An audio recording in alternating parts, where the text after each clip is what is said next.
Bulletin की शुरुआत करेंगे बड़ी खबर के साथ। पानीपत नगर निगम का चुनाव संपन्न, उम्मीदवारों की किस्मत ईवीएम में कैद हुई है। 50% से ज्यादा मतदान हुआ है। 12 मार्च को हरियाणा निकाय चुनाव के नतीजे आएंगे। तो बड़ी खबर आपको बता रहे हैं, जो मतदान है वो संपन्न हो चुका है।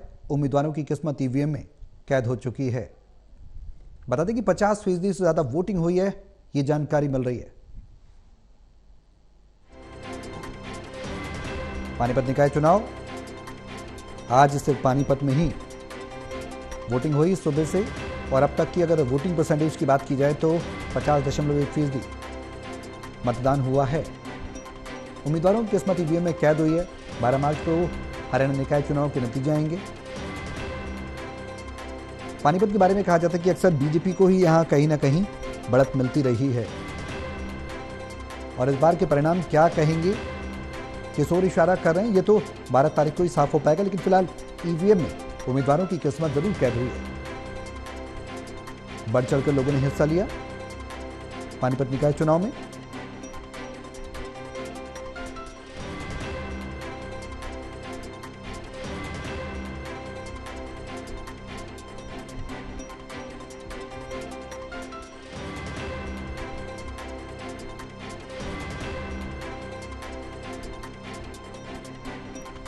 टोटल टीवी के एसेट एडिटर देवेंद्र कथुरिया हमारे साथ फोन लाइन पर जुड़े हुए हैं। ज्यादा जानकारी के लिए सीधे उनका रुख करेंगे। देवेंद्र, अब तक की अपडेट क्या है, क्या कुछ जानकारी मिल पा रही है? मतदान संपन्न हो चुका है, 6 बजने को है, क्या जानकारी? मतदान संपन्न हो चुका है। सबसे बड़ी बात यह है कि शांतिपूर्ण तरीके से मतदान हुआ है। छिटपुट जगह ईवीएम्स खराब हुई है, ईवीएम्स की शिकायत रही है। डीसी ने नगर निगम क्षेत्र में पानीपत शहरी और ग्रामीण में जो भी वार्ड आते थे, दुकानें, फैक्ट्रीज, ढाबे और शराब के ठेके बंद करने की बात की थी, लेकिन कुछ जगह दुकानें खुली थी। आज पुलिस ने सख्ती दिखाई और जिन्होंने दुकानें खोली थी उनको गाड़ी में बिठा कर ले गए। तो शांतिपूर्ण मतदान रहा है और मुख्यमंत्री ने भी ट्वीट करके बधाई दी है। दरअसल पानीपत ने रिकॉर्ड बनाया है। पिछले रविवार को 33 जगह पे जो चुनाव हुए थे, नगर पालिकाओं, नगर परिषद, नगर निगम के, और आज खाली पानीपत का था। अगले हफ्ते आज मतलब सब जगह का रिकॉर्ड पानीपत वालों ने तोड़ दिया है। पिछली बार जो ओवर एवरेज था पोलिंग परसेंटेज, वो 46-47 के बीच रहता है ओवरऑल, लेकिन आज पानीपत ने अपना जो इंडिविजुअल रिकॉर्ड है 50% का आंकड़ा पार कर लिया है। तो 50% से ज्यादा कोशिश पूरी हुई है। मुख्यमंत्री 2 बार आए थे। अभी प्रचार खत्म होने, चुनाव प्रचार खत्म होने से एक दिन पहले आए थे। पन्ना प्रमुखों के सम्मेलन में जोश भर गए थे कार्यकर्ताओं में कि आपको, क्योंकि बाकी जगह पोलिंग कम हुई थी पिछले हफ्ते, तो 3 दिन पहले जब मुख्यमंत्री आए थे तो उन्होंने मंत्र दिए थे, हुंकार भरी थी कि हम पिछले रिकॉर्ड को तोड़ेंगे। हुआ भी वैसा ही। तो 50% पोलिंग परसेंटेज का आंकड़ा छू गया। 50 से भी ज्यादा आएगा जब रिवाइज होंगे। तो कुल मिला के बाकी जगह 32-33 शहरों में जो चुनाव हुए वहाँ परसेंटेज कम रहा है, 46-47 के बीच रहा है ओवरऑल। लेकिन पानीपत ने अपना रिकॉर्ड जो है पोलिंग परसेंट का 50% के पार कर दिया है। चलिए, हालांकि कम है। पिछली बार 62 था, 2018 में जो पानीपत नगर निगम चुनाव हुए थे 62% था ओवरऑल, लेकिन ये 50% के आंकड़े को पार कर गया है। बाकी शहरों के मुकाबले पानीपत ने अच्छी परफॉर्मेंस दिखाई है। अब ईवीएम्स में उनकी तकदीर का फैसला कैद हो गया है। पानीपत में 4 मेयर पद के उम्मीदवार थे जिनके नाम वोट पड़े, लेकिन 1 पद है, और वार्डों के 103 पार्षद पद के उम्मीदवार मैदान में थे। 26 वार्ड है, तो 103 में से 26 का चुनाव होना है और 4 जो मेयर पद के प्रत्याशी उनमें से 1 का होना है। तो इनकी भाग्य जो है ईवीएम्स में कैद हो गया है। अभी थोड़ी देर में जैसे भी औपचारिकताएं पूरी होगी, कुछ जगह पे है अभी जो जहाँ लंबी लाइन लगी हुई थी, जो लोग हैं जो 6 बजे एंट्री कर चुके थे उनको वोट डलवाया जाएगा, लेकिन दरवाजे अब बंद कर दिए गए हैं। शांतिपूर्ण तरीके से रहा है, छिटपुट बात को छोड़कर। तो 12 मार्च को अब पूरे हरियाणा के, पानीपत के अलावा जहां पिछले हफ्ते चुनाव हुए हैं, सब जगह के परिणाम 12 मार्च को आएंगे। 14 मार्च को होली है।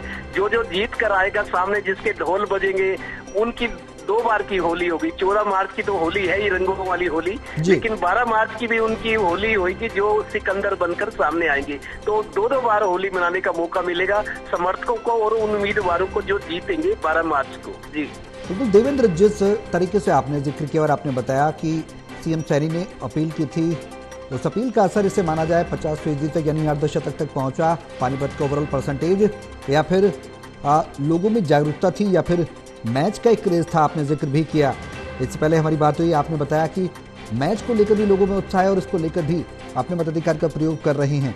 क्या कुछ पूरा अगर कंक्लूड किया जाए तो क्या कुछ प्रभाव था जो अर्धशतक तक और निगमों की तुलना में अर्धशतक तक पहुंचा परसेंटेज? देखिए सौरभ, चुनाव तो खत्म हो चुका है। पानीपत के जो पड़ोसी जिले थे, सोनीपत में मेयर का उपचुनाव था, पिछले हफ्ते हुआ है। वहाँ महज 28.8% पोलिंग परसेंटेज था।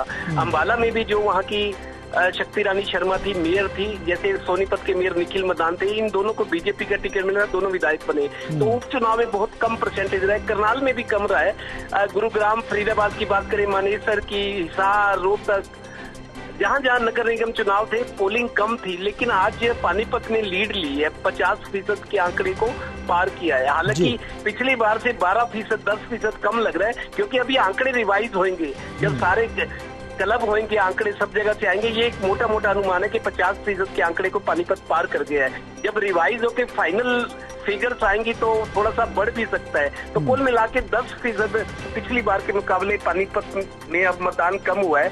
और दूसरा ये भी इत्तेफाक देखिए कि न्यूजीलैंड, आज मैच का भी असर रहा है इस पे। बहुत लोग मान रहे हैं कि मैच की वजह से कुछ परसेंट पोलिंग शायद कम हुई होगी, क्योंकि आज बहुत बड़ा मैच है। इधर न्यूजीलैंड की पारी खत्म हुई है और इधर पानीपत का एक फाइनल वो आगे के 50% के आंकड़े को हाफ सेंचुरी पानीपत ने मार ली है।